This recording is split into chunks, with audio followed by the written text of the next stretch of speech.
दोस्तों आज एक क्वेश्चन है कि क्या हम बहसीयत कौम पाकिस्तानी जो हैं क्या सर्टिफाइड भिखारी बन चुके हैं। और कई लोगों ने तो हमें कहना शुरू कर दिया कि यार ये तो इंटरनेशनल सर्टिफाइड बेगर्स हैं।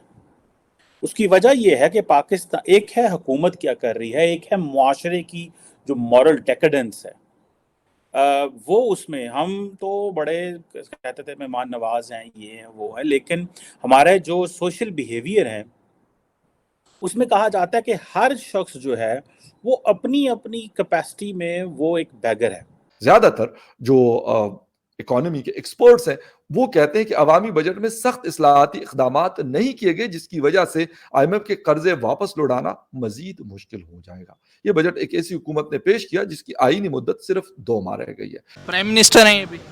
beggars can't be chooser। Statement लेके आया था आपके पास कि बेगर्स आर नॉट चूजर्स। अगर डिफरेंट प्राइम मिनिस्टर की आपको तस्वीरें दिखाई जाएं तो आपको क्या लगता है कि ये किस प्राइम मिनिस्टर की तरफ से स्टेटमेंट है? तो आपने पहले ही जवाब दे दिया मुझे। सर कैसा लगता है, मतलब इस तरह की जब स्टेटमेंट हमारी कंट्री का प्राइम मिनिस्टर जब पास करता है तो पूरी दुनिया में क्या इमेज आता है उसका? जय हिंद दोस्तों, पाकिस्तान ब्रेकिंग न्यूज चैनल में आप सभी का हार्दिक स्वागत। पाकिस्तान की इमेज पूरे इंटरनेशनल कंट्रीज के सामने एक भिखारी मुल्क की है और इसलिए कोई भी देश उनके प्रतिनिधि को बुलाना नहीं चाहता और कोई भी उनके साथ कोई भी ट्रेड्स और संबंध रखना नहीं चाहता, क्योंकि उनको पता है अगर उन्होंने पाकिस्तान के साथ संबंध रखे तो पाकिस्तान ऐसा मुल्क है कि वो उनसे भी पैसे मांग लेगा और इसलिए कोई भी पाकिस्तान को नज़दीक लाने से पहले 100 बार सोचता है। पर सबसे शॉकिंग बात ये हो गई है कि पाकिस्तान की पॉलिटिशियंस तो भीख मांगते ही है, पर अब उनकी आवाम ने भी भीख मांगना शुरू कर दिया है। पाकिस्तानी मीडिया रो रहा है और कह रहा है कि जहाँ पर भी आप जाओ वहाँ पर भिखारियों की तादाद पाकिस्तान में बढ़ रही है। लोगों का पाकिस्तान में रहना मुश्किल हो गया है और लोगों को पाकिस्तान में काम करने के लिए भी नहीं मिल रहा है और इसलिए जो कैपेबल लोग हैं वो पाकिस्तान को छोड़ रहे हैं और जो वहाँ बच्चे गुच्चे हैं वो अपना गुजारा भीख मांग के कर रहे हैं। जहाँ पर ये वही पाकिस्तान है जो भारत के साथ कंपटीशन करने की बात करता है, पर उसको असलियत पता नहीं है। जिस देश के पास 700 बिलियन डॉलर से भी ज़्यादा रिजर्व है की कंपैरिजन ऐसे मुल्क के साथ कैसे हो सकती है जिस देश के पास 3 बिलियन डॉलर्स के रिजर्व हो, और वो भी 3 बिलियन डॉलर्स उसके खुद के नहीं बल्कि मांगे हुए देशों से लेकर अपने रिजर्व्स के लिए रखे हो। वहाँ के अवाम ने तो अब अपने ही प्रधानमंत्री और देश को ट्रोल करना भी शुरू कर दिया है, क्योंकि वहाँ के PM शहबाज शरीफ बार बार ये कहते हैं कि बेगर्स आर नॉट चूजर्स। वो भूल जाते हैं कि पाकिस्तान में ऐसे हालात पैदा करने वाले भी ये पॉलिटिशियंस ही है। ऐसे ही वीडियो को अंतिम तक देखते रहिए, लाइक कीजिए, शेयर कीजिए और सब्सक्राइब कीजिए हमारे चैनल को और बेल आइकन दबाना बिल्कुल भी ना भूले और आपकी जो भी राय हो उसे कमेंट बॉक्स में ज़रूर दें। धन्यवाद। हम तो बड़े कहते थे मेहमान नवाज हैं, ये हैं वो हैं, लेकिन हमारे जो सोशल बिहेवियर है उसमें कहा जाता है कि हर शख्स जो है वो अपनी अपनी कैपेसिटी में वो एक बैगर है। और ये जारी बात है, नॉर्मल लोगों को ये बातें अच्छी नहीं लगती कि कई लोग तो ऐसे होते हैं, जारी बात है, जो बड़ी मेहनत करते हैं, मुल्क का नाम रोशन करते हैं, काम करते हैं। हमारी जो लीडरशिप है अगर आप देखें वो क्या हमें एक ऐसी कौम बना रही है जो कौम पूरी दुनिया में हमारा सर फख्र से बुलंद कर रही है, या हमारी लीडरशिप हमें एक ऐसी कौम बना रही है जिसमें वो भी मांगने वाले हैं और उनके फॉलोअर भी सारे मांगने वाले बन गए हैं।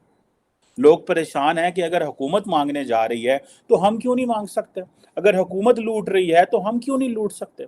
ये क्वेश्चन जो है ये बड़े इम्पोर्टेंट हैं और जिसे आप देखें ना कि इस पे ऊपर बात की जा सकती है।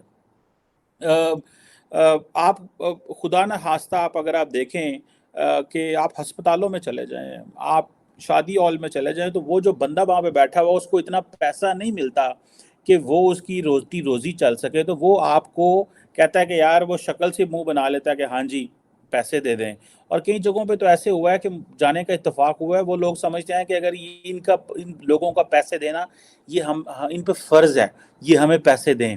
उनकी अपनी जो जॉब है, वो जिस महकमे में काम करते हैं, वो जिस जगह पे रहते हैं या जो जॉब करते हैं, वहाँ पे उनको पैसे नहीं मिलते। जैसे कि फॉर एग्ज़ाम्पल होटल चले जाएँ, लोगों को जिसे कहते हैं ना बेगर बनाया जाता है। उसकी तनख्वाह होगी 15,000 और उसके अगेंस्ट उसको जो है वो बाकी चीज़ें जो हैं वो हुकूमत हमारी देख ले। और में एक आर्टिकल है जाहिद हुसैन साहब का, उन्होंने कहा कि हम अपनी जो इकोनॉमिक रियलिटीज हैं उसको हमें तस्लीम करने की, एक्सेप्ट करने की जरूरत है।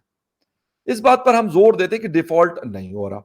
फाइनेंस मिनिस्टर इसहाक डार साहब ने वाजी किया कि हुकूमत बैरूनी कर्जों के मामले पर मुज़ाकरात कर रही है। इससे हमें इनके पास दलेराना दावे पर हैरत होती है कि मुल्क कर्जों की अदायगियां बर वक्त करेगा।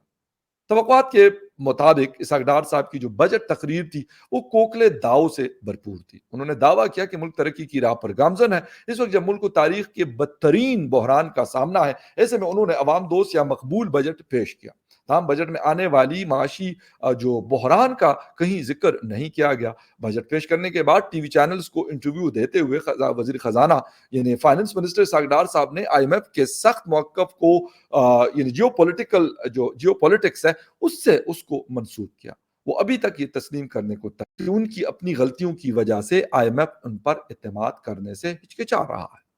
ज्यादातर जो इकोनॉमी के एक्सपर्ट्स हैं वो कहते हैं कि अवामी बजट में सख्त इस्लाहाती इक़दामात नहीं किए गए, जिसकी वजह से IMF के कर्जे वापस लौटाना मजीद मुश्किल हो जाएगा। ये बजट एक ऐसी हुकूमत ने पेश किया जिसकी आईनी मुद्दत सिर्फ 2 माह रह गई है, लेकिन इसहाक डार साहब अब भी ख्वाबों की दुनिया में जी रहे हैं। ओडो इकोनॉमिक्स पर उनका यकीन गैर मुतज़लज़ल है और उनके इस यकीन ने मुल्क को तबाही के दहाने पर ला खड़ा किया है। हुकूमत हमारी जो भी वज़ीर-ए-आज़म आता है, ये जो मैंने 4-5 तस्वीरें लगाई हैं, ये सारे लोग सारा टाइम जहाज़ लेके किधर जाते हैं? मांगने जाते हैं इंटरनेशनली।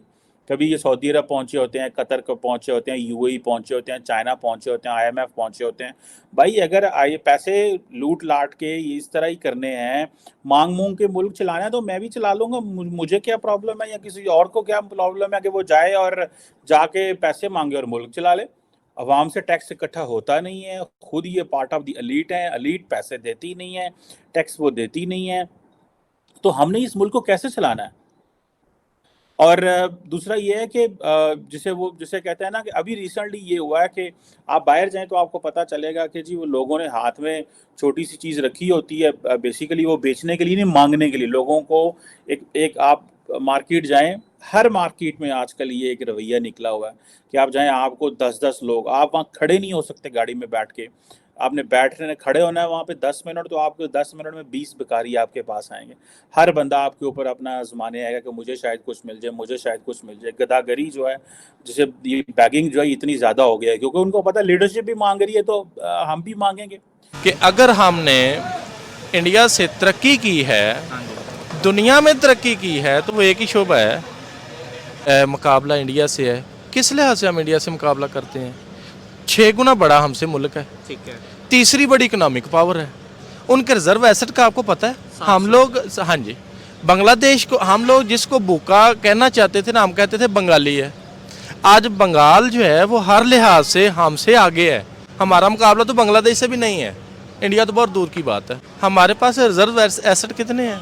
3 अरब डॉलर। सही बात है। किस किस ममालिक के हैं? चाइना, सऊदीया, तीसरा मुल्क कौन सा है? America, Russia? नहीं सर, ये भी मेरा UAE है या कोई और मुल्क है। ठीक है। ठीक है, तो हम मुकाबले इंडिया से कर रहे हैं।